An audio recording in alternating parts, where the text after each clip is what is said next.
Hi friends, Karthi Revathi சீரியலை பற்றி தான் இந்த வீடியோவில் நம்ம பார்க்க போகிறோம். வீடியோக்குள்ளே போகிறதுக்கு முன்னாடி நம்ம சேனலுக்கு நீங்கள் புதுசாக இருந்தீங்கன்னா சப்ஸ்கிரைப் பண்ணி சப்போர்ட் பண்ணுங்கள். அப்போ தான் நான் போடுற கார்த்திகை தீபம் உடனுக்குடன் நோட்டிஃபிகேஷன் உங்களுக்கு வரும்.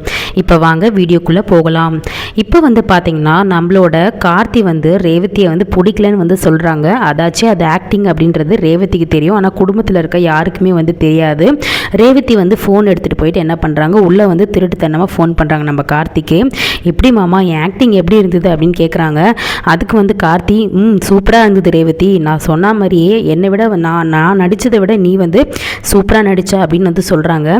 சரி மாமா, இப்போ என்னதான் விஷயம், எனக்கு என்னவோ கஷ்டமாக இருக்கு மாமா அப்படின்னு சொல்லும்போது, ஏன் ரேவதி என்னாச்சு அப்படின்னு சொல்லிட்டு கேட்குறாரு கார்த்தி.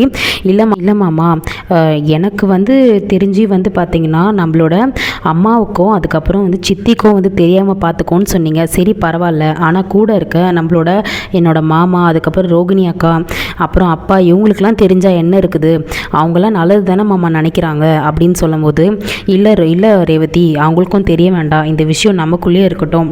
உனக்கு தெரிஞ்ச விஷயம் இந்த மாதிரி கல்யாணம் ஆகிடுச்சுன்னு தெரிஞ்சது, நம்ம இந்த மாதிரி அவங்களுக்கோசம் நடிக்கிறது அதெல்லாம் யார்கிட்டையும் நீ சொல்ல வேண்டாம். ஏன்னா அவங்க ரியாக்ட் பண்ணுறதை வச்சு உன் சித்தி சந்திரகலா கண்டுபிடிச்சிருவாங்க. சந்திரகலாவுக்கு இந்த விஷயம்லாம் தெரியவே கூடாது அப்படின்னு சொல்கிறாங்க. அப்போது சரி மாமா, ஓகே மாமான்னு சொல்லிட்டு ரேவதி என்ன பண்ணுறாங்க, கார்த்திகை லவ் யூன்னு சொல்லிட்டு ப்ரப்போஸ் பண்ணுறாங்க. அப்போது உங்ககிட்ட ஒன்று சொல்லணும்னு சொல்லிட்டு ப்ரப்போஸ் பண்ணிடுறாங்க.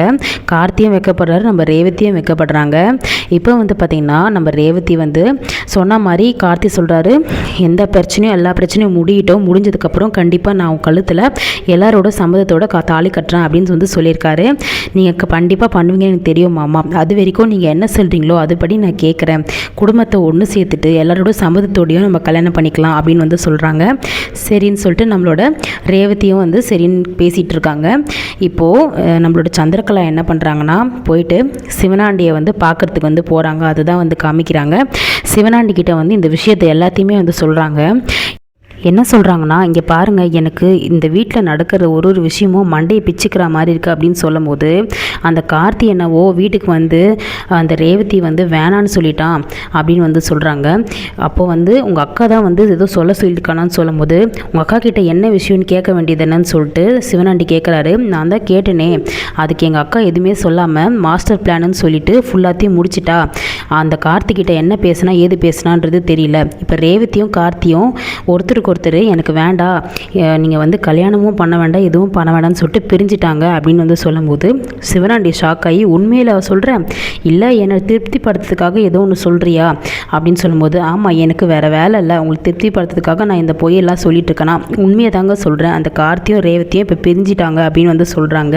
சாமுண்டீஸ்வரியே போய் கார்த்திகிட்ட சம்மந்தம் பேச போனால், அப்போது நம்மளோட கார்த்தி கல்யாணம் பண்ணிக்க இஷ்டம் இல்லைன்னு சொல்லிட்டான் அப்படின்னு சொல்லும்போது, எனக்கு என்னவோ இதை நம்புற மாதிரி இல்லை அப்படின்னு சொல்லும்போது, அதாங்க உண்மை, இதுதான் இந்த வீட்டில் நடந்துட்டுருக்குது அப்படின்னு சொல்லும்போது, சரி இந்த கலவரத்தில் இப்போ ராஜராஜன் உடம்பு முடியாமல் தானே இருக்கான், உங்கள் மாமா கண்டிப்பாக கலச பூஜைக்கு வரமாட்டார்ல, அதை நம்பி தான் நானும் இருக்கேன். கண்டிப்பாக வரமாட்டாருங்க, 100% நான் சொல்கிறேன். ஏன்னா நம்மளோட ரேவதி இப்போ கார்த்திகிட்ட சண்டை போட்டுட்டா, குடும்பமே இப்போ இடிஞ்சு போயிருக்கு, கண்டிப்பாக மாமா கலச பூஜைக்கு வரமாட்டார் அப்படின்னு சொல்கிறாங்க.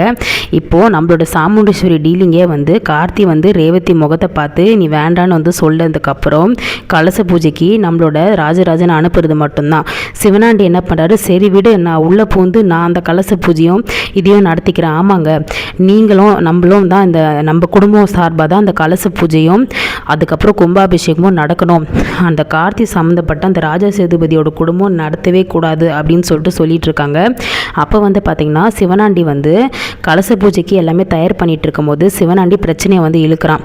சந்திரகலா தான் சொன்னாலே எப்படியோ அந்த ராஜராஜன் வரமாட்டான்னு சொல்லிட்டு, அப்போ அவங்க மாமா உடம்பு முடியாமல் இருக்காரு, நீங்களாம் என்னவோ கலச பூஜை பண்ணுவார் அது பண்ணுவாருன்னு சொல்லிட்டு இருக்கீங்க.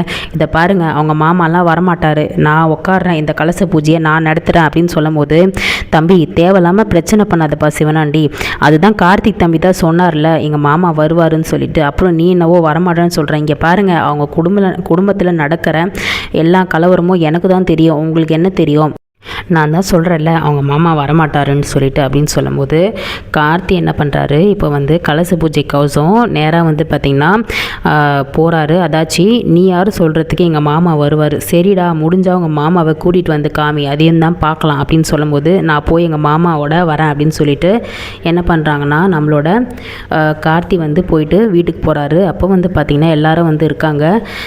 இந்த மாதிரி மாமா வந்து கலச பூஜைக்கு வந்து கூப்பிட்றாங்க. சந்திரகலா வந்து ஒரு மெதப்பில் இருக்காங்க, எப்படியோ வந்து அக்கா அனுப்ப மாட்டா அப்படின்னு சொல்லிட்டு. அப்போது இந்த மாதிரி வந்து கலச பூஜையை பற்றி பேசும்போது இப்போ வந்து நீங்கள் என்ன சொல்கிறீங்க அப்படின்னு சொல்லிட்டு நம்மளோட சாமுண்டீஸ்வரி கிட்டே வந்து கேட்குறாங்க. அதுக்கு முன்னாடி சந்திரகலா வந்து முந்திக்கிறாங்க. இங்கே பாரு கார்த்தி, என்னாலலாம் முடியாது. இங்கே பாரு, எங்கள் குடும்பத்தில் இவ்வளோ பிரச்சனை பண்ணிவிட்டு அது மட்டும் இல்லாமல் எங்கள் ரேவதியே வந்து அக்கா மனசு மாதிரி உங்களை ஒன்று சேர்த்து வைக்கிறேன்னு சொல்லியும் நீ ரேவதியை மூஞ்சில் அடித்த மாதிரி பிடிக்கலன்னு சொல்லிட்டு சொன்னல, இப்போ எதுக்காக வந்து கலச பூஜையை வந்து நீ கேட்டுட்ருக்க? கலச பூஜைக்கெலாம் மாமாலாம் வரமாட்டார், அக்காவெல்லாம் அனுப்ப மாட்டாங்க அப்படின்னு சொல்லிட்டு சொல்கிறாங்க நம்ம சந்திரகலா. கார்த்தி வந்து என்ன சொல்கிறாரு, என்ன அத்தை நீங்கள் தானே சொன்னீங்க கலச பூஜைக்கு மாமா வருவார்னு, இதுக்கு நீங்கள் என்ன சொல்கிறீங்க அப்படின்னு சொல்லிட்டு கேட்கும்போது தாராளமாக உங்கள் மாமாவை கூட்டிகிட்டு போ அப்படின்னு வந்து சொல்லும் போது எல்லார் முகத்துலேயும் சிரிப்பு தான். ஆனால் சந்திரகலா வந்து வெந்து செத்துட்டு இருக்காங்க. என்னதான் ஆச்சு அக்காவுக்கு, ஏன் தான் இப்படிலாம் பண்ணுறாளோ அப்படின்னு சொல்லிட்டு நினச்சிட்ருக்காங்க. கார்த்தி வந்து ஒரு விஷயம் சொல்லியிருக்காரு நம்மளோட சாமுண்டீஸ்வரி கிட்ட பேசும்போது, இந்த மாதிரி நான் வந்து இந்த விஷயத்தை வந்து சொன்னதை உங்கள் தங்கச்சிக்கிட்ட எதையுமே வந்து சொல்லிக்காதீங்க அப்படின்னு வந்து சொல்லியிருக்காரு. இந்த விஷயம் நமக்குள்ளேயே தான் இருக்கணும் அப்படின்னு வந்து சொல்கிறாங்க. சரி நீ சொன்ன மாதிரி என் தங்கச்சிக்கிட்ட நான் எதையும் சொல்ல மாட்டேன்னு நம்மளோட சாமுண்டீஸ்வரி வந்து சொல்கிறாங்க. இப்போது நம்ம சந்திரகலா வந்து கேட்டாலுமே சாமுண்டீஸ்வரி எந்த விஷயத்தையுமே வந்து சொல்ல மாட்டேங்கிறாங்க. இப்போது நம்மளோட சந்திரகலாவுக்கு ஒன்றுமே வந்து புரியல. உடனே என்ன பண்ணுறாங்க, சிவனாண்டிக்கு வந்து கால் பண்ணுறாங்க. கால் பண்ணி என்ன சந்திரா அந்த ராஜராஜன் வரமாட்டான்ல, அதனால தான் நான் இப்போ பிரச்சனை பண்ணிகிட்ருக்கேன் அப்படின்னு சொல்லும் போது போச்சுங்க, எல்லாமே நம்ம கை மீறி போச்சு. எங்கள் அக்கா ஏன் தான் இப்படிலாம் நடந்துக்கிறான்னு இன்னமும் எனக்கு சுத்தமாக புரியலங்க. தாராளமாக மாமாவை கூட்டிகிட்டு போன்னு சொல்லிட்டாங்க. இப்போ அவன் அங்கே தான் வந்துக்கிட்டு இருக்கான் அப்படின்னு சொல்லிட்டு சொல்லும்போது நம்மளோட சிவனாண்டிக்கு தூக்கி வாரி போயிடுச்சு. என்ன சந்திரா சொல்கிற, நேற்று தானே நீ அவ்வளோ வந்து உறுதியாக சொன்ன உங்கள் மாமா வரமாட்டாருன்னு சொல்லிட்டு, இப்போ என்னவோ வராருன்னு சொல்லிட்டு சொல்கிற, இப்போ நான் என்ன பண்ணுறது, ஊர் முன்னாடி இப்போ என்னை அசிங்கப்படுத்திட்டியே அப்படின்னு வந்து சொல்லும்போது மன்னிச்சிடுங்க, நான் வேணுமுனே பண்ணலை, எல்லாமே வந்து எப்படி நடக்குதுன்னு எனக்கு தெரியல, அக்கா இந்த அளவுக்கு மனசு மாறத்துக்கு காரணமும் எனக்கு புரியல அப்படின்னு சொல்லிட்டு இருக்காங்க நம்ம சந்திரகலா.